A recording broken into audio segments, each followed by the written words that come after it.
PC ജോർജിന്റെ ജാമ്യാപേക്ഷയിൽ Erattupetta magistrate കോടതി ഇന്ന് വിധി പറയും. ജാമ്യം ലഭിച്ചാൽ ഇന്ന് തന്നെ PC ജോർജിന് പുറത്തിറങ്ങാനാകും.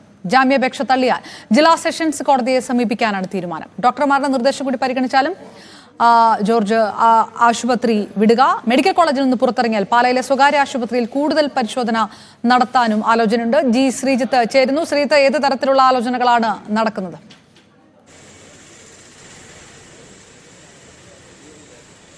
തീർച്ചയായും ഈ കേസ് ആദ്യം പരിഗണിച്ചിരുന്നു. അല്പസമയം മുമ്പ് കേസ് പരിഗണിച്ച കോടതി മെഡിക്കൽ റിപ്പോർട്ട് തേടിയിരിക്കുകയാണ്. പോലീസിനോട് മെഡിക്കൽ റിപ്പോർട്ട് ഹാജരാക്കാൻ ആവശ്യപ്പെട്ടു. പ്രത്യേകിച്ച് ഈ 2-3 കാര്യങ്ങൾ ചൂണ്ടിക്കാട്ടിയാണ് PC ജോർജ് ജാമ്യാപേക്ഷ നൽകിയിരിക്കുന്നത്. ഒന്ന്, ഈ കേസിലെ തെളിവെടുപ്പും കാര്യങ്ങളും മൊഴിയെടുപ്പും എല്ലാം പൂർത്തിയായതാണ്. പോലീസിന് കസ്റ്റഡി ആവശ്യമില്ല, അതുകൊണ്ട് തന്നെ ജാമ്യം അനുവദിക്കണം, സ്വാഭാവികമാണ്. മാത്രമല്ല 3 വർഷത്തിൽ താഴെ ശിക്ഷ ലഭിക്കാവുന്ന കുറ്റമാണ് ഇപ്പോൾ ചുമത്തിയിരിക്കുന്നത്. ജുഡീഷ്യൽ കസ്റ്റഡി എന്ന നിലയിൽ കഴിഞ്ഞ 2 ദിവസം കഴിഞ്ഞതുമാണ്. അതുകൊണ്ട് തന്നെ ഇനി ജാമ്യം അനുവദിക്കണം എന്നുള്ളതാണ്. അദ്ദേഹത്തിന്റെ ആരോഗ്യസ്ഥിതിയും ഇത്തരം പ്രശ്നങ്ങളുണ്ട് എന്നും ചൂണ്ടിക്കാട്ടിയിരുന്നു. ഇതോടെയാണ് കോടതി മെഡിക്കൽ റിപ്പോർട്ട് തേടിയിരിക്കുന്നത്. എന്തായാലും വൈകാതെ പോലീസ് ഈ റിപ്പോർട്ട് സമർപ്പിക്കുമെന്നാണ് മനസ്സിലാക്കാൻ സാധിക്കുന്നത്. അങ്ങനെ വന്നാൽ റിപ്പോർട്ട് കൂടി പരിഗണിച്ച് ഒരു ഉച്ചയോടെ, ഒരു 12 മണിയോടെ ഈ കേസ് വീണ്ടും പരിഗണിക്കാനായിരിക്കും സാധ്യത. അത് പരിഗണിച്ച ശേഷമായിരിക്കും ഇതിൽ വിധി പറയുക.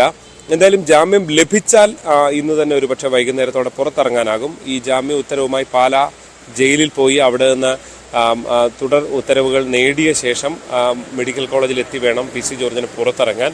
അങ്ങനെ ഇറങ്ങിയാൽ തന്നെ പലതരത്തിലുള്ള ആരോഗ്യ പ്രശ്നങ്ങളും കണ്ടെത്തിയതിനെ തുടർന്ന് സ്ഥിരമായി കാണിക്കുന്ന ഡോക്ടർ പാലായിലെ സ്വകാര്യ ആശുപത്രിയിലാണുള്ളത്. അവിടെ ചില പരിശോധനകൾ നടത്താനും കുടുംബം ആലോചിക്കുന്നുണ്ട്. പക്ഷേ ഇതെല്ലാം കോടതിയുടെ ഉത്തരവ് കൂടി പരിഗണിച്ചായിരിക്കും ഇക്കാര്യത്തിലെല്ലാം ഒരു അന്തിമമായ വ്യക്തത വരിക.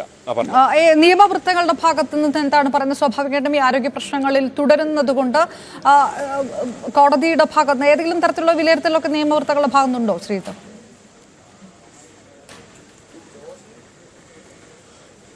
പൊതുവെ ജാമ്യം ലഭിക്കാൻ സാധ്യതയുള്ള സാഹചര്യമാണ് ഉള്ളത്.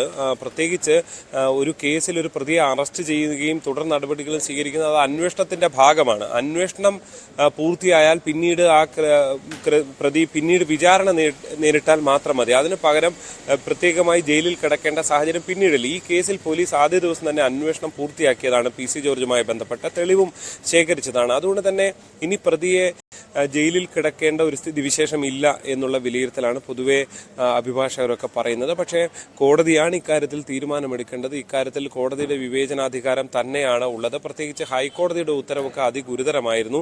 ചെറിയ കുറ്റമാണെങ്കിൽ പോലും ഇത്തരം ആളുകൾ ജയിലിൽ കിടക്കണം എന്നുള്ള അഭിപ്രായമെല്ലാം ഹൈക്കോടതി വിധിയിൽ വന്നിരുന്നു. ഇതെല്ലാം സ്വാഭാവികമായും ഈ കീഴ്ക്കോടതിയും പരിഗണിക്കാനുള്ള സാധ്യതയുണ്ട്. എന്തായാലും ഇതെല്ലാം പരിഗണിച്ചുകൊണ്ടുള്ള വിധി വരും. നേരത്തെ അപർണ ചൂണ്ടിക്കാണിച്ചതുപോലെ PC ജോർജിന്റെ ആരോഗ്യസ്ഥിതിയും വളരെ പ്രധാനപ്പെട്ടതാണ്. ആരോഗ്യസ്ഥിതി കോടതിക്ക്, ഈ കീഴ്ക്കോടതിക്കടക്കം ബോധ്യപ്പെട്ടതുമാണ്. അതുകൊണ്ട് തന്നെ അതുകൂടി പരിഗണിച്ചൊരു വിധിയിലേക്ക് എത്താനായിരിക്കും സാധ്യത. അപർണ. ജി ശ്രീജിത്താണ് വിവരങ്ങൾ നൽകിയത്. ജാമ്യാപേക്ഷയിൽ ഇന്ന് വിധി പറയുന്നു. ജാമ്യം ലഭിച്ചാൽ PC ജോർജ് പുറത്തിറങ്ങും.